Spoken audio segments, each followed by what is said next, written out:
नमस्कार प्यारे साथियों, स्वागत है आप सभी मित्रों का स्टडी वेव्स के ऑफिशियल प्लेटफॉर्म पर। कैसे हैं आप सभी लोग? आशा करते हैं आप सभी लोग स्वस्थ होंगे और अपनी तैयारी बढ़िया तरीके से कंटिन्यू कर रहे होंगे। और अगर हम आज बातचीत करें तो आज हम लोग एक इकोनॉमिक्स का बहुत ही महत्वपूर्ण टॉपिक है जिसको आप कर के नाम से जानते हैं या कर प्रणाली के नाम से जानते हैं। इसके बारे में हम आज के सेशन में डिस्कस करेंगे, ठीक है। अब देखिए, ये एक सेशन में हो जाए तो ये भी पॉसिबल नहीं है, इसके लिए हम 2 से 3 या 4 क्लासेस लेंगे, लेकिन बहुत ही डिटेल में पढ़ेंगे ताकि आपको भविष्य में बस अगर कोई जैसे जीएसटी में अपडेट हुआ कि भाई अभी आप लोगों ने देखा कि जब जीएसटी भारत में 101वें संविधान संशोधन के द्वारा 2017 में लागू किया गया था तो जीएसटी में स्लैब रेट रखी गई थी 4, मतलब कर की दर कितनी थी? 4, 5%, 12%, 18% और 28%। अभी सरकार ने उसको कम करके कितना कर दिया है? तो 18% कर दिया है। और दूसरा आप क्या कहोगे? या तो आप कहिए 5% कर दिया, बाकी काम खत्म कर दिया है। तो 40% भी स्पेशल कैटेगरी बनाई गई है, लेकिन 2 ही स्लैब मेजोरिटी में रखे गए। तो इस तरीके के अगर चेंजमेंट आप छोड़ दीजिए तो बाकी चीजें आपकी बन जाएंगी। तो सबसे पहले हम जानने का प्रयास करते हैं, सीखने का प्रयास करते हैं, ये कर या टैक्स होता क्या है, ये टैक्स क्या होता है। देखिए, अगर हम कर के बारे में आपसे बात करें तो हम कहेंगे कर लोगों के द्वारा सरकार को किया गया अनिवार्य भुगतान होता है। लोगों के द्वारा सरकार को किया जाता है, क्यों? ताकि सरकार देश का शासन प्रशासन सुचारू रूप से संचालित कर सके। ये आज नया टर्म नहीं है। हमारे समाज में या पूरे विश्व स्तर की बातचीत करें, हजारों वर्षों से कर का पैटर्न चला आ रहा है। राजाओं महाराजाओं के टाइम पर भी कर लिया जाता था। तब मान लीजिए उत्पादन के इतने वैरायटी नहीं थी, तो बेसिकली या तो कृषि वगैरह का उत्पादन होता था, तो उपज का एक हिस्सा टैक्स के रूप में सरकार लेती थी, वसूलती थी। और सरकार उससे क्या करती थी? सरकार अपने साम्राज्य को सुरक्षा प्रदान करने के लिए सेनाएं रखती थी। कभी कभी राजाओं के नाम बहुत अच्छे अच्छे सड़क निर्माण में, जलाशयों के निर्माण में, झीलों के निर्माण में, नहरों के निर्माण में इस तरीके से जुड़ा हुआ है। तो समाज कल्याण का काम पहले के राजाओं के द्वारा भी किया जाता था, लेकिन ये आज के टाइम पर अगर देखें तो ये जो काम है सरकार के द्वारा किया जाता है। तो सरकार क्या करती है? लोगों से कर लेती है और ये अनिवार्य भुगतान होता है। जैसे मान लीजिए सरकार आपके ऊपर कर लगाई तो आपको पेमेंट करना ही पड़ेगा। अगर आप कर का भुगतान नहीं करते हो तो कर का भुगतान नहीं करते हो तो कर चोरी की कैटेगरी में आएगा, फिर आपका अपराध बनेगा और अपराध में फिर आपको सजा वगैरह हो सकती है, जुर्माना भी लग सकता है। तो कर के बारे में जब हम आपसे बात करें तो हम कहेंगे कर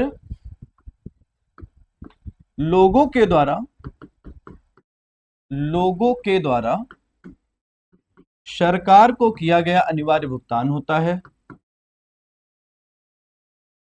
सरकार को किया गया अनिवार्य भुगतान होता है।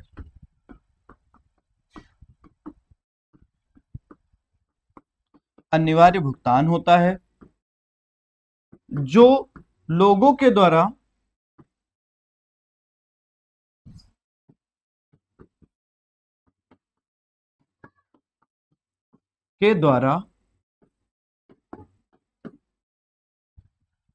प्रत्यक्ष लाभ की इच्छा के बिना किया जाता है। प्रत्यक्ष लाभ की इच्छा के बिना किया जाता है,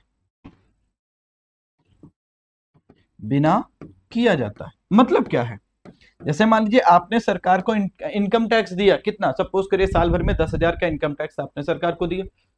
तो क्या आप चाहोगे कि सरकार व्यक्तिगत रूप से आपके लिए सड़क का निर्माण करे, अस्पताल का निर्माण करे, विद्यालय का निर्माण करे या किसी अन्य चीज का निर्माण करे? नहीं।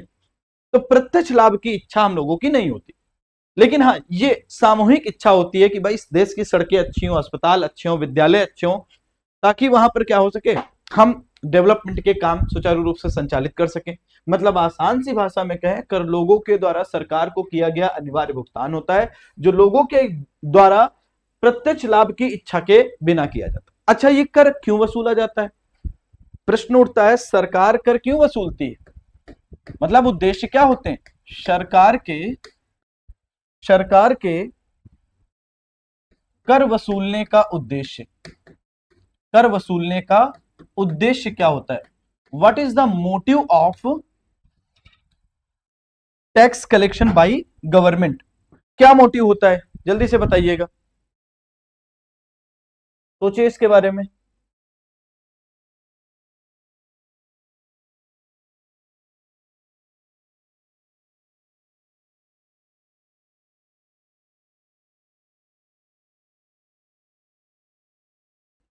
तो सोचा कुछ इसके बारे में कि सर सरकार कर क्यों वसूलती है आम जनता से। तो हम सिंपल सी भाषा में कहें तो सरकार के कर वसूलने के कुछ उद्देश्य होते हैं। क्या उद्देश्य है? जैसे पहला उद्देश्य होता है, सरकार चाहती है राजस्व की प्राप्ति हो जाए। राजस्व की प्राप्ति के लिए सरकार क्या करती है? राजस्व की प्राप्ति के लिए कर वसूलती है। राजस्व क्यों चाहिए? भाई देश का शासन प्रशासन संचालित करना है, और शासन प्रशासन संचालित करने के लिए पैसा नहीं चाहिए। इतनी बड़ी मशीनरी लगी पड़ी है, जिलाधिकारी से लेकर सुप्रिंटेंडेंट ऑफ पुलिस से लेकर पुलिस के सिपाही से लेकर आर्मी एयरफोर्स नेवी के ऑफिसर से लेकर मुख्य सचिव, ये सब क्या है? ये सब कैसे काम करेंगे? फ्री ऑफ कॉस्ट में काम नहीं होता है, कुछ पेमेंट करना पड़ता है। तो हमारे देश का शासन प्रशासन, या दूसरी भाषा में कहें कि देश का शासन प्रशासन सुचारू रूप से, देश का शासन प्रशासन सुचारू रूप से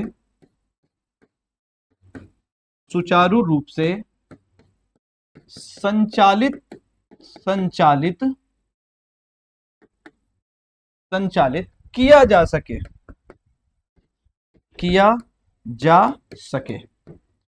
देश का शासन प्रशासन सुचारू रूप से क्या किया जा सके? संचालित किया जा सके, राजस्व की प्राप्ति। इसलिए और क्या होता है सर? दूसरा उद्देश्य होता है सरकार का कि देश का आर्थिक विकास करे। आर्थिक विकास करने के लिए सरकार क्या करती है? आर्थिक विकास के लिए भाई सरकार को आर्थिक विकास भी करना होता है। विभिन्न फैक्ट्रियों की स्थापना, सड़कों की स्थापना, बांध का निर्माण, बंदरगाहों का निर्माण, तो पैसा चाहिए ना, तो आर्थिक विकास के लिए। और क्या है? सरकार इसलिए कर वसूलती है ताकि सरकार रोजगार का सृजन कर सके, टू जनरेट एम्प्लॉयमेंट। अब जैसे मनरेगा जैसी स्कीम्स हैं, आपको पता है विभिन्न सामाजिक कल्याण योजनाएं सरकार के द्वारा चलाई जाती हैं, रोजगार योजनाएं चलाई जाती हैं। इनमें इनके चलाने के लिए पैसा चाहिए, और पैसा कहां से आएगा? टैक्स से। तो रोजगार का सृजन करने के लिए और क्या चाहिए? सर सरकार कर इसलिए वसूलती है ताकि जो हानिकारक वस्तुएं होती हैं, हानिकारक वस्तुएं जो होती हैं, निगेटिव गुड्स होती हैं। अब निगेटिव गुड्स क्या होती है? पहले हानिकारक वस्तुएं या हानिकारक वस्तुओं के उपभोग को कम करने के लिए। अब इसका मतलब क्या? जैसे आपको पता है भारत एक विकासशील समाज है, और यहां पर अगर हम आपसे बातचीत करें तो हानिकारक वस्तुओं के उपभोग को कम करने का क्या मतलब है? इसका मतलब आप सामान्य सा इससे लगाइए कि जैसे सरकार शराब पर टैक्स फ्री कर दे, एक भी पैसे का टैक्स ना ले, तो आपको पता है शराब का कंजम्पशन बहुत बढ़ जाएगा, और सामाजिक जो संरचना होगी, घर में लड़ाई झगड़े और मानसिक वातावरण जो होगा वो क्या होगा? गड़बड़ा जाएगा। जैसे सिगरेट का लोग सेवन करते हैं, अब सिगरेट पर टैक्स सरकार ना ले तो लोग ज्यादा से ज्यादा सेवन करेंगे। नॉर्मल कंडीशन में सरकार चाहती है कि हानिकारक जो निगेटिव गुड्स होती है इनका कंजम्पशन कम हो, तो सरकार ढेर सारा टैक्स लेती है। शराब पर ढेर सारा टैक्स, तंबाकू पर ढेर सारा टैक्स, सिगरेट पर ढेर सारा टैक्स। इससे क्या होगा? कुछ वस्तुएं लोगों की पहुंच से बाहर हो जाएंगी। अब जब लोगों की पहुंच से बाहर हो जाएंगे तो लोग परचेज नहीं कर पाएंगे, तो उपभोग ऑटोमेटिकली कम हो जाएगा। और क्या करना है? सरकार ये भी चाहती है, अगले के बारे में कहें, सरकार चाहती है कि समानता स्थापित हो सके। मतलब देश में आर्थिक समानता के लिए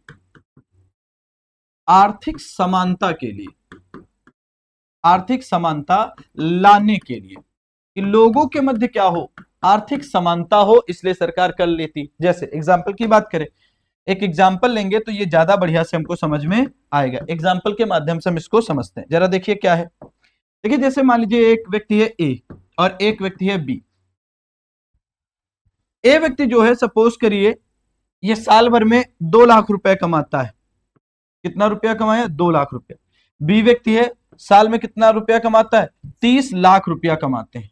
कितना? 30 लाख रुपीस साल में कमा रहे हैं। 30 लाख रुपया कमाए। अब देखो ध्यान समझना, नॉर्मल कर परिस्थिति में कहोगे ए व्यक्ति क्या है? गरीब है, और बी व्यक्ति क्या है? अमीर है, और इन दोनों के बीच में इनकम का गैप बहुत ज्यादा है। तो सरकार असमानता को कम करती है, मतलब देश में आर्थिक समानता लाने का प्रयास करती है। इसीलिए भारत में क्या किया जाएगा कि जो गरीब व्यक्ति होगा उससे सरकार कहेगी आप आयकर मत दो, आयकर इससे नहीं वसूलेगी। और जो अमीर आदमी होगा उससे कहेगी कि आप आयकर दो हमको, आयकर हमको आप दो, पेमेंट करो। चीजों को समझते चलिएगा। अमीर आदमी से सरकार ज्यादा इनकम टैक्स लेगी और गरीब आदमी से इनकम टैक्स कम लेगी। जैसे बजट 2025-26 की बातचीत करें तो सरकार ने नए टैक्स रेट अप्लाई करें। क्या कहा है सरकार ने? कहा है इधर इनकम लिख देते हैं एक साइड में और दूसरी तरफ लिख देते हैं टैक्स रेट, कर की दर।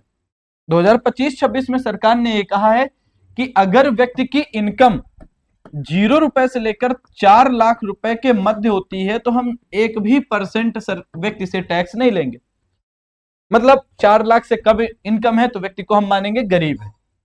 सरकार कह रही है 4 लाख रुपए से लेकर अगर व्यक्ति की इनकम कितनी हो जाती है, 4 लाख रुपए से लेकर 8 लाख रुपए की इनकम हो जाती है तो सरकार कह रही है हम उनसे 5% टैक्स लेंगे, उनकी इनकम का 5% टैक्स लेंगे।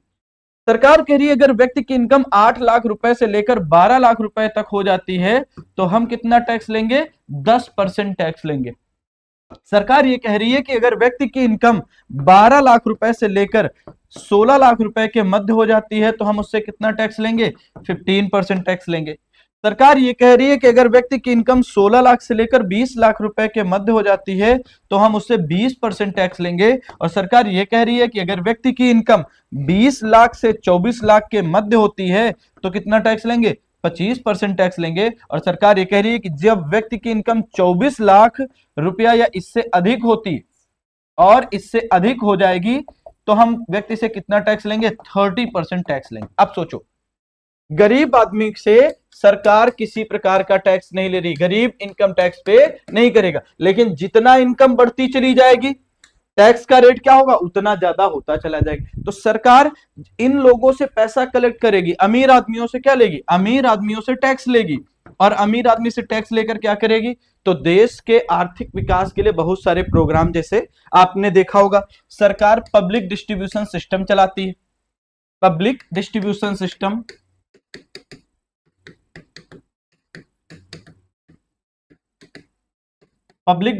सिस्टम चलाती है। अब इसके तहत आपको पता है राशन वर्तमान समय में तो मुफ्त में दिया जाता है गरीब व्यक्तियों को, ताकि व्यक्ति भूखमरी से ना मरे। अमीर आदमी भाई पैसा लेगी, टैक्स लेगी, और गरीब आदमी जिसके पास एक इनकम से एक आय से कम की आय होगी उसको क्या करेगी? राशन मुफ्त में देगी। इसी तरीके से जैसे देखते हो सरकार क्या करती? विभिन्न रोजगार योजनाएं चलाती है। एग्जाम्पल के रूप में बातचीत करें मनरेगा, कि साल भर में 100 दिन का रोजगार क्या करेगी? सरकार के द्वारा प्रदान किया जाएगा व्यक्ति को। और इसी तरीके से देखते हो सरकार अन्य योजनाएं, सरकार सड़क बनवाती है, बांध बनवाती है, सड़क पर के बनवाने पर खर्चा करती है, बांध के बनवाने पर खर्चा करती है। बांध के साथ साथ अगर हम आपसे बातचीत करें रेलगाड़ियों की पटरियां, रेलगाड़ी के विकास पर, मतलब रेलवे ट्रैक के डेवलपमेंट पर या रेलवे के विकास पर। इसी तरीके से सरकार देश की रक्षा के लिए, इसी तरीके से सरकार देश का प्रशासन चलाने के लिए, इसी तरीके से आप देखोगे अन्य आर्थिक विकास के संबंध में सरकार क्या करती है? ढेर सारा कार्य करती है। और इसके लिए क्या चाहिए? पैसा। और वो पैसा कहां से आएगा? तो टैक्स से आएगा। तो अमीर आदमी से टैक्स लिया जाएगा, गरीब आदमी के वेलफेयर पर खर्चा करा जाएगा। तो ये हमारा क्या रहा? कर का उद्देश्य। कर क्यों लगाया जाता है? ताकि सरकार देश में समानता ला सके, मतलब आर्थिक असमानता को कम कर सके। क्लियर हो गया? अब जब कर की हम बात करते हैं तो कर को पढ़ने के लिए हमको 2 शब्द जानना जरूरी होता है। चलिए, या कर को जानने से पहले, 2 शब्दों को जानने से पहले हम कर प्रणाली के प्रकार पढ़ते हैं। तो एक हेडिंग करिएगा, कर प्रणाली के प्रकार, टाइप्स ऑफ टैक्स सिस्टम। कर प्रणाली के प्रकार, types of tax system. Types of tax system, कर प्रणाली के प्रकार। जरा देखते हैं। देखिए, अगर पूरे विश्व की बातचीत करें, प्राचीन काल से लेकर आज तक आप चले आओ तो पूरे विश्व में 4 प्रकार की कर प्रणालियां देखने को मिलेंगी। कितनी? 4। कौन कौन सा? तो एक होता है प्रगतिशील कर प्रणाली। प्रगतिशील कर प्रणाली, इसको बोलते हैं अंग्रेजी में progressive tax system. Progressive tax system. दूसरा होता है प्रतिगामी कर प्रणाली। क्या होता है? प्रतिगामी कर प्रणाली, रिग्रेसिव टैक्स सिस्टम। क्या बोलते हैं? Regressive tax system, regressive tax system. तीसरा होता है जिसको आप कहते हो समानुपातिक कर प्रणाली। क्या बोलते हो? समानुपातिक कर प्रणाली, समानुपातिक कर प्रणाली, प्रोपोर्शनल टैक्स सिस्टम।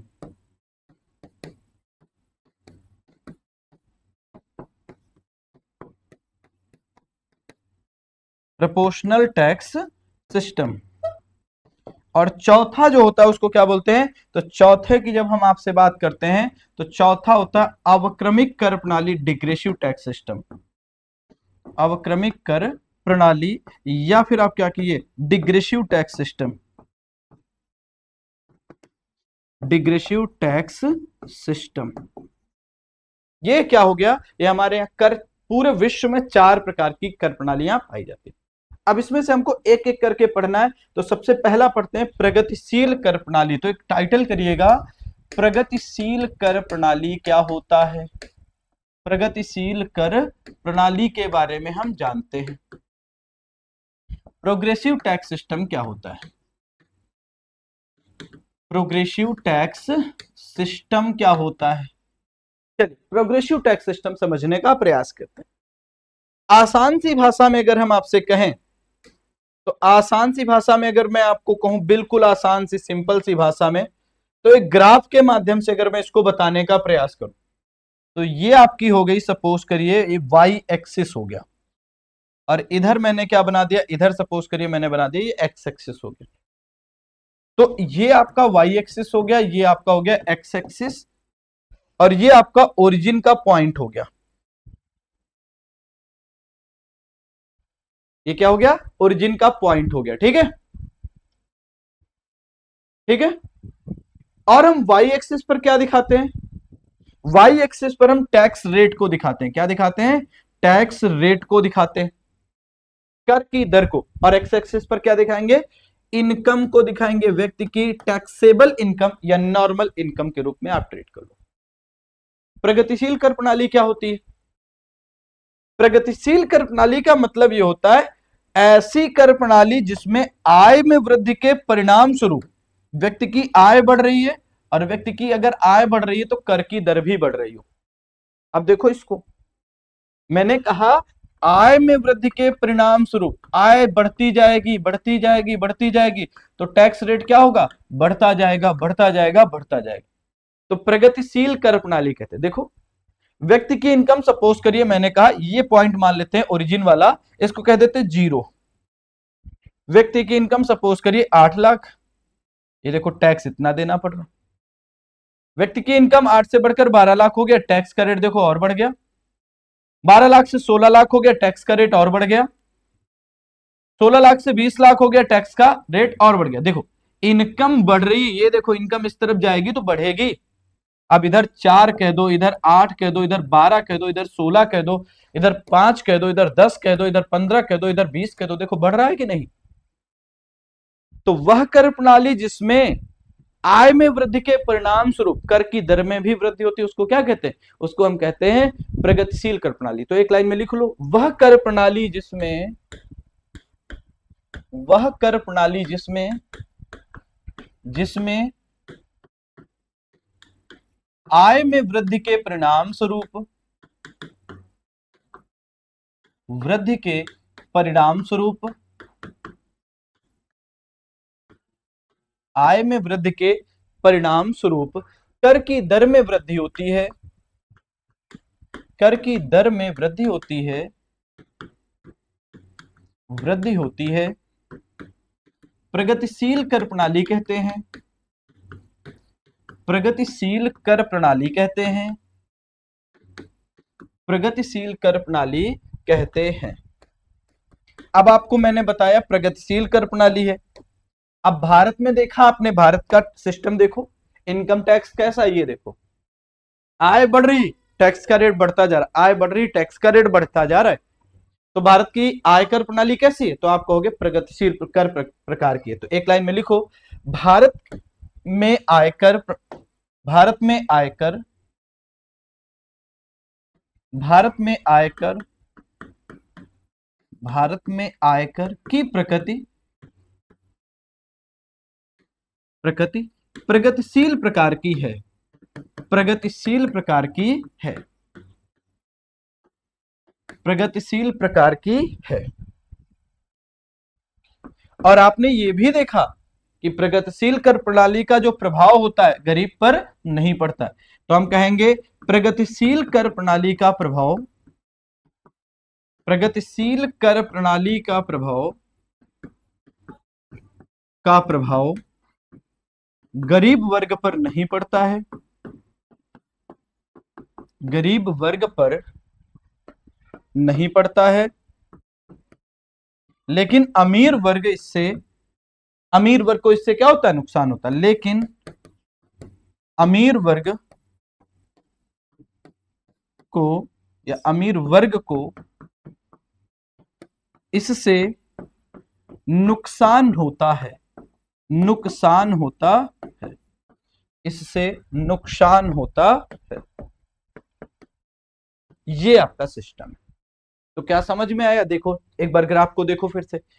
आय में वृद्धि के परिणाम स्वरूप अगर कर की दर में क्या हो, वृद्धि देखने को मिले तो सब प्रगतिशील कर प्रणाली कहते हैं।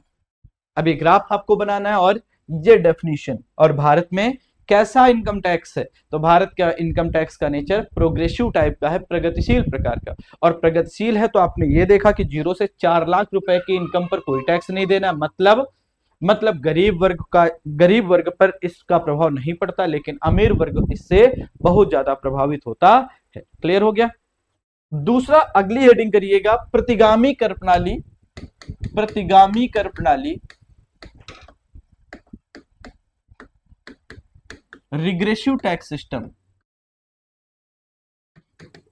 Regressive tax system, regressive tax system. प्रगतिशील का आप कह लो जस्ट अपोजिट होता है। इसका प्रगतिशील का जस्ट अपोजिट। जैसे एग्जांपल देख लेते हैं, पहले ग्राफ बना लेते हैं। ग्राफ बनाइए। ये आपका क्या हो गया, ये आपका वाई एक्सिस हो गया, ये आपका क्या हो गया, एक्स एक्सिस हो गया, ये आपका वाई एक्सिस हो गया, ये आपका एक्स एक्सिस हो गया, ये आपका ओरिजिन का पॉइंट हो गया। वाई एक्सिस पर हमने क्या दिखाया था, टैक्स रेट दिखाया था, कर की दर। एक्स एक्सिस पर हमने क्या दिखाया था, इनकम को दर्शाया था। तो प्रगतिशील का अपोजिट है, मतलब इनकम में वृद्धि के परिणाम स्वरूप अगर कर की दर क्या हो, इनकम में वृद्धि के परिणाम स्वरूप अगर कर की दर में क्या हो, कमी हो। इनकम बढ़े लेकिन कर की दर क्या हो, कम हो। अब देख लो इस ग्राफ को, इधर मैं लिख दे रहा हूं, इनकम क्या हो, अगर व्यक्ति की इनकम बढ़ रही हो, लगातार बढ़ रही हो, और टैक्स रेट क्या हो, टैक्स रेट लगातार अगर कम हो, लगातार कम हो, तो उसको प्रतिगामी कर प्रणाली कहते हैं। देखो अप्लाई करो, फिगर में अप्लाई करो हमारे साथ थोड़ा सा। इनकम सपोज करिए व्यक्ति की इनकम 5 लाख रुपया, यहां पर मैंने कह दिया ये कितना व्यक्ति की इनकम हो गई, 5 लाख रुपया। अब देखो 5 लाख पर कितना टैक्स देना पड़ रहा है, ये देखो। अब स्लैब वाइज बांट लो, ये 5%, 10%, 15%, 20%, 25%। लिखना है तो लिख लो, यहाँ 25%, ये 20%, ये 15%, ये 10%, ये 5%, ये 0। व्यक्ति की इनकम ये देखो 5 लाख। इनकम व्यक्ति की थोड़ी सी बढ़ गई, थोड़ी सी इनकम बढ़ के कितनी हो गई, सपोज करिए इनकम व्यक्ति की बढ़ के हो गई 10 लाख रुपया, 5 से बढ़ा के ये 10 लाख कर दिए। देखो 10 लाख किया, अभी टैक्स देखो कितना हो गया, ये देखो टैक्स, ये वाला सेगमेंट देख लो कम हो रहा है टैक्स। इनकम और बढ़ा दो, इनकम और बढ़ा दो, इनकम ये देखो यहां पर कर दिया 20 लाख कर दिया। अब 20 लाख पर टैक्स देख लो कितना हो गया, देखो जरा सा, इसको और कम कर दो, ये देखो दिख रहा है। इनकम तो बढ़ रही है, व्यक्ति की इनकम बढ़ रही है, लेकिन टैक्स क्या हो रहा है, टैक्स में कमी देखने को मिल रही है। जब इनकम बढ़े टैक्स कम हो तो उसको हम क्या कहेंगे, प्रतिगामी कर प्रणाली कहेंगे। तो एक लाइन में लिख लो, वह कर प्रणाली जिसमें, वह कर प्रणाली जिसमें, वह कर प्रणाली जिसमें, इसको मैं ऐसे बना देता हूं, ठीक है। ये इनकम हो गई कम तो टैक्स ज्यादा, इनकम ज्यादा तो टैक्स कम, ठीक, लिख लो। वह कर प्रणाली जिसमें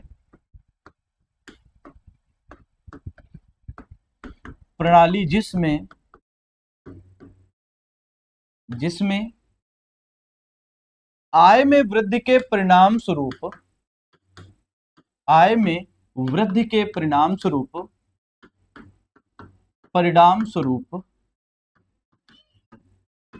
आय में वृद्धि के परिणाम स्वरूप कर की दर में कमी होती है, कर की दर में कमी होती है।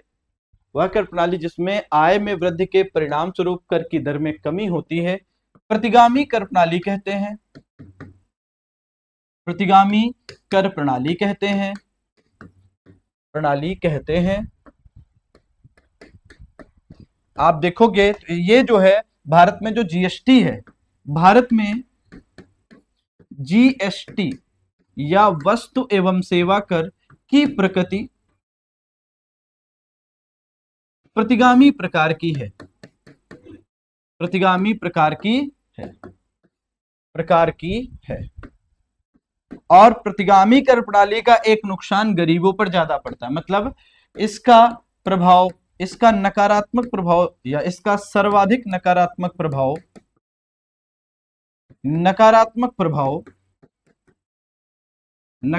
प्रभाव गरीब वर्ग पर पड़ता है।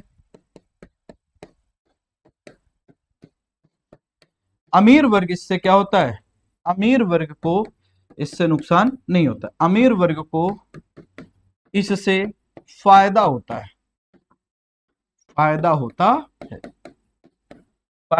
है। क्यों? इनकम ज्यादा होने पर कर कम देना है, इनकम कम होने पर ज्यादा टैक्स देना है, तो गरीब को ज्यादा नुकसान करेगा और अमीर को फायदा होगा, खत्म काम। तो ये प्रतिगामी हो गया, एक प्रगतिशील एक प्रतिगामी। क्या ये समझ में आया? सोचो इसके बारे में थोड़ा सा, क्या इतनी चीज समझ में आई? अगर समझ में आई तो आप सब लोगों को कमेंट में बताना है, ठीक है। आगे चलते हैं और अगला पढ़ते समानुपातिक कर प्रणाली। तो अगली हेडिंग करोगे समानुपातिक कर प्रणाली। समानुपातिक कर प्रणाली, प्रोपोर्शनल टैक्स सिस्टम।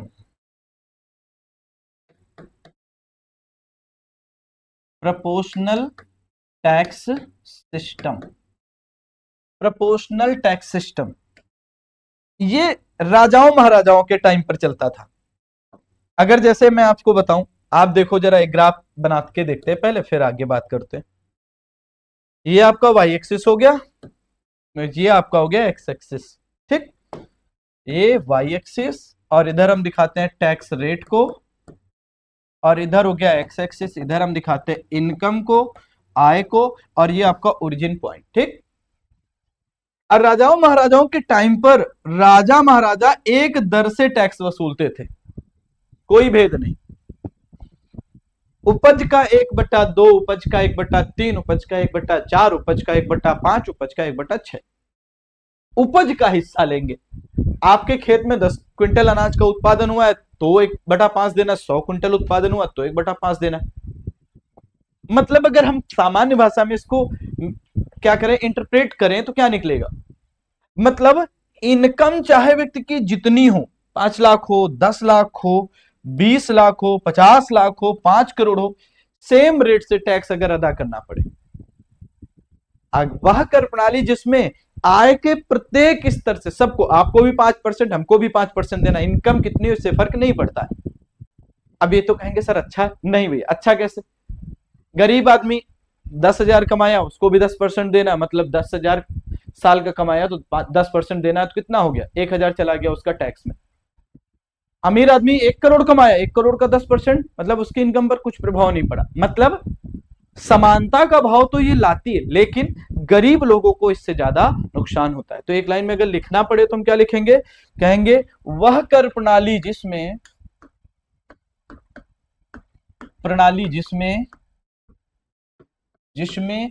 आय के प्रत्येक स्तर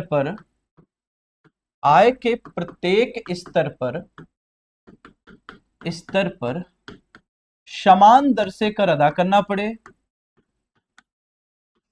समान दर से कर अदा करना पड़े,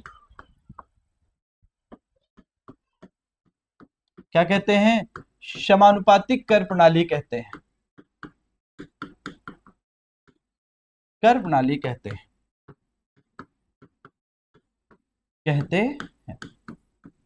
ये आज भी अगर देखोगे तो जैसे स्विट्जरलैंड अमेरिका के कुछ प्रांतों में ये सिस्टम चलता है। यह प्रणाली स्विट्जरलैंड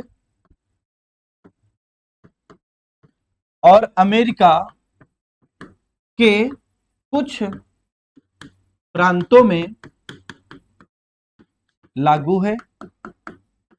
लागू का नेचर क्यों है? मैंने बताया ना क्यों लागू है, क्योंकि इससे समानता का भाव आता है, क्योंकि इससे नागरिकों में समानता का भाव आता है,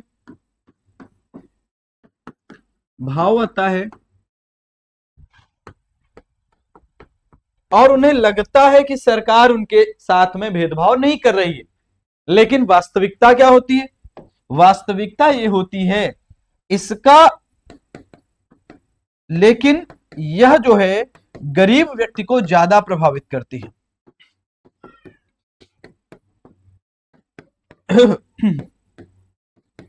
ज्यादा प्रभावित करती। कैसे भाई? इनकम आपने 100 रुपया कमाया, 10% टैक्स दे दिया, कितना दे दिया? 10 रुपया। बचा कितना? 90। अब सामने पड़ोसी है, उसने 1000 रुपया कमाया, 10% टैक्स देना, कितना दिया? 100 रुपया। कितना बच गया? 900। तो 90 और 900 को कंपेयर करके देखो, ऑलरेडी गरीब व्यक्ति की इनकम कम है और उसके ऊपर टैक्स पड़ गया, तो उसके पास कंजम्पशन के लिए पैसा क्या होगा? कम बच जाएगा। और जब कंजम्पशन के लिए पैसा कम बचेगा तो क्या होगा? दिक्कत होगा। तो समानुपातिक कर प्रणाली लोगों में, नागरिकों में समानता की तो भावना लाती है, इसमें कोई डाउट नहीं, लेकिन वास्तविकता में गरीब व्यक्ति इससे क्या होता है? ज्यादा नकारात्मक रूप से प्रभावित होता है। और आगे चलते हैं, और अगला है अवक्रमिक कर प्रणाली। अवक्रमिक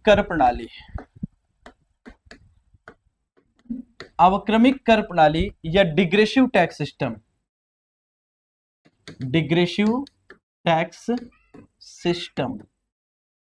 अब ये क्या होता है?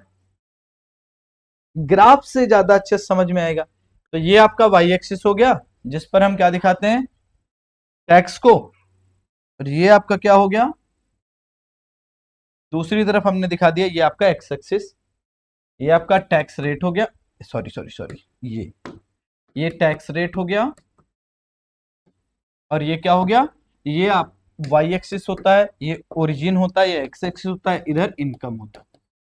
अब इसको समझने के लिए हम क्या करें? तो बोर्ड की तरफ देखो, मैं समझा दूंगा, ये मेरी जिम्मेदारी है। देखो, व्यक्ति की इनकम एक लिमिट तक बढ़ती रहे तो कर की दर भी बढ़े, लेकिन एक लिमिट के बाद इनकम कुछ भी हो जाए, कर की दर कांस्टेंट हो जाए। अब देखो जरा इसको, अब देखो इनकम बढ़ रही, इधर देखो इनकम, ये देखो 4 लाख टैक्स, 8 लाख ये टैक्स बढ़ गया, 12 लाख टैक्स बढ़ गया, 20 लाख टैक्स बढ़ गया। लेकिन अब 20 लाख सपोज करिए ये हो गया, और 20 लाख के बाद कितना भी इनकम हो जाए, अब आपकी 30 लाख हो तब भी टैक्स, 50 लाख हो, 5 करोड़ हो, 10 करोड़ हो, कितना भी इनकम हो, क्या रहेगा? टैक्स का रेट कांस्टेंट बना रहेगा। टैक्स का रेट क्या रहेगा? कांस्टेंट बना रहेगा। ठीक है, तो हमने क्या कहा? हमने कहा वह कर प्रणाली जिसमें आय के एक स्तर तक वृद्धि के साथ कर की दर भी बढ़ती है, लेकिन एक स्तर के बाद, इसके बाद क्या होती है? इनकम कितनी भी हो जाए, कर दर कांस्टेंट हो जाती है। तो एक लाइन में लिख लो, वह कर प्रणाली जिसमें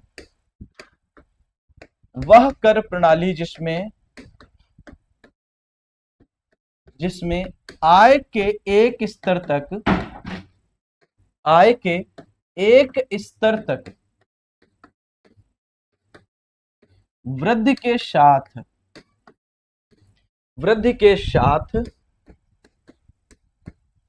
साथ कर की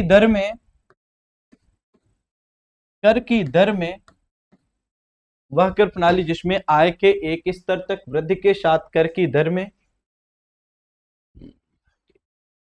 कर की दर में वृद्धि होती है, वृद्धि होती है, लेकिन एक स्तर के बाद, स्तर के बाद कर की दर निश्चित हो जाती है, निश्चित हो जाती है, निश्चित हो जाती है। क्या कहते हैं? अवक्रमिक कर प्रणाली कहते हैं, अवक्रमिक कर प्रणाली कहते हैं, अवक्रमिक कर प्रणाली कहते हैं। ये कर प्रणालियां, तो आदिम समाज से लेकर आज तक आप देखोगे तो विभिन्न कर प्रणालियों के स्वरूप हमारे ऐसे मिलेंगे। ठीक है, तो अगर आप इसको देखना चाहें तो हमने कर के बारे में शुरू किया। कर क्या होता है? लोगों के द्वारा सरकार को किया जाने वाला अनिवार्य भुगतान होता है, जो बिना किसी प्रत्यक्ष लाभ की आशा के करा जाता है। कर के कुछ उद्देश्य होते हैं। ठीक, उद्देश्यों को डिस्कस किया। फिर हमने क्या देखा? हमने देखा कि बजट 2025-26 में कर का क्या सिस्टम था, और फिर हमने देखा कर प्रणाली के प्रकार को देखा। ठीक है, तो क्या ये वाला सेगमेंट समझ में आया? अगर समझ में आया है तो आप सब लोगों को चैनल को लाइक करना है, शेयर करना है, सब्सक्राइब करना है, और पीडीएफ और वीडियो लिंक के लिए आप हमारे Telegram channel GKGS by Sudhanshu sir को क्या कर सकते हैं? सुधांशु सर को ज्वाइन कर सकते हैं। और जब आप इतना टाइप करोगे तो लिख के आएगा स्टडी वेव्स। ये हमारे YouTube चैनल का ऑफिशियल नाम है, इसी को आप ज्वाइन कर लेंगे तो आप लाइक करें, सभी मित्रों को शेयर भी करें, सभी मित्रों को, और सब्सक्राइब, और कमेंट करके जरूर बताएं कि सेशन आपका कैसा रहा, सेशन कैसा लगा, और आपको आगे कौन से सेशन की क्लास चाहिए। तो हम पहले कर प्रणाली को डिस्कस कर लेंगे, फिर हम अगले दिन न्यू सेगमेंट के साथ मुलाकात करेंगे। आज का सेशन यहीं तक है। धन्यवाद, नमस्कार, थैंक यू सो मच।